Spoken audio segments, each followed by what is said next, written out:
Man, I still talk to him on the phone every day. He one of the guys, when I get up and come into treatment, I just call him. I could say he's on daddy duties right now. So, I'm one of the guys that just be like, man, what's up, B? And just talk to me about some stuff.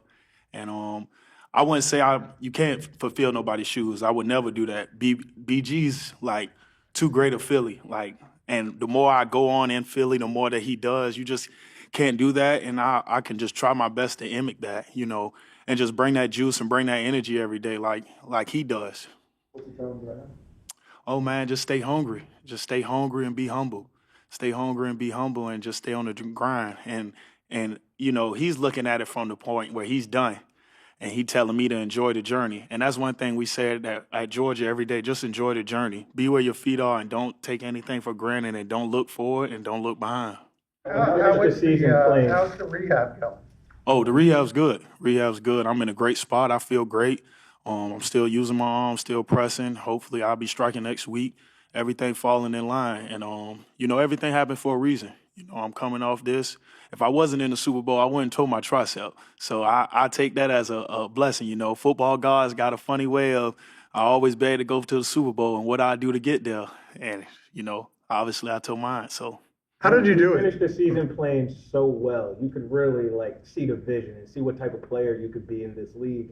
How much, just motivation did that give you to keep working as the offseason came, and even when you're attacking your physical therapy and your rehab, just going forward? Man, feed the fire and be hungry. Feed the fire and be hungry. And I always say, Coach Smart used to say, all right, last year's last year. Turn the page. I know everybody cited for the rings and all of that. I've been turned the page, especially after the parade. I got back to doing what I was doing because I knew I had to rehab and got to be stronger. I said last year, I want to be bulletproof, and that's what I'm going through every year, trying to be bulletproof, build my armor into going into this year. How do you get hurt? How did it happen? How late? It was about the end of the second quarter. Tried to hit my ghost rush, and I came down wrong, and he jumped on top of me. It is what it is. I don't get mad at him for what he did. He playing the game how you supposed to play the game, full tilt, full speed, and that's what I do. I play full tilt, full speed, and sometimes things happen. It's either how you bounce back from it. My mom always told me, adversity builds you. It builds your character. You ask God to make you a characterable man, he going to give adversity in your life so you can be that person. What was the rest of the game like? How did you get through the rest of that game? Hey, just be a man about it and toughen up and just push. Just push. And as y'all see, man, I couldn't even reach between my leg to grab that fumble. I had to kick it back to Milt. And I never forget that moment just because I'm like, Milt, I'm yelling at him like, no, I can't go. Come on, man, get the ball. And that's just, it put a smile on my face to be an unselfish person. And so most people be mad, no, I just should have jumped on the ball. No, we all in this together. If I'm down bad, I know JC gonna pick me up. And he always gonna keep me going. And that's what we do in the D-line room, the linebacker room. You talked about adversity shaping you. What perspective do you have on sort of your first year and how that shaped you into what ended up being a Super Bowl season for you? Man, I say it was just a learning year. And truly, testament to Brandon Graham. And you about to make me cry up here just because BG gave me so much from just the outside world putting so much pressure on me. You're a first-round pick. You need to do this. You need to do that. And BG just told me, be you.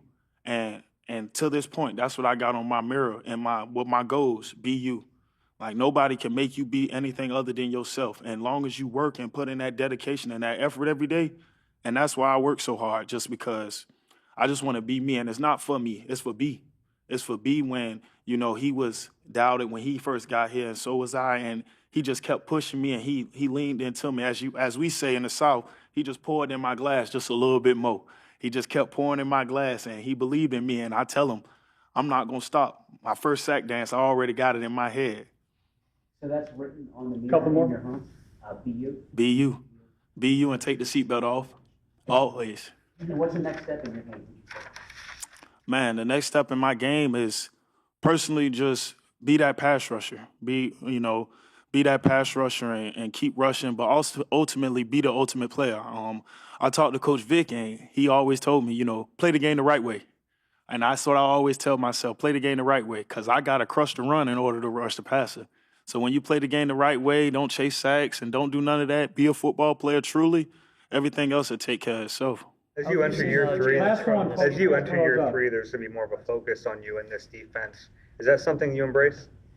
I mean, that's something I embrace, but also I take a huge honor with that because I don't think Coach Vic knows, but man, he coached some of my favorite guys in the world. And I just know, like, watching Von Miller and his defense made me want to be the person that I am today and just relentless. Like, who is that guy? Like, what does he do during the offseason? Why is he always at the ball? Why is he doing this and doing that? And I say just Coach Fangio, Coach Vic, watching him and how he molded those guys is nothing for me to listen to him. Like, to be coachable, are you crazy? Like, he coached guys that played surpass in the league, Super Bowl MVPs, and he'll never talk about none of that, but it's just like you feel it. You feel me? Like, does that make sense?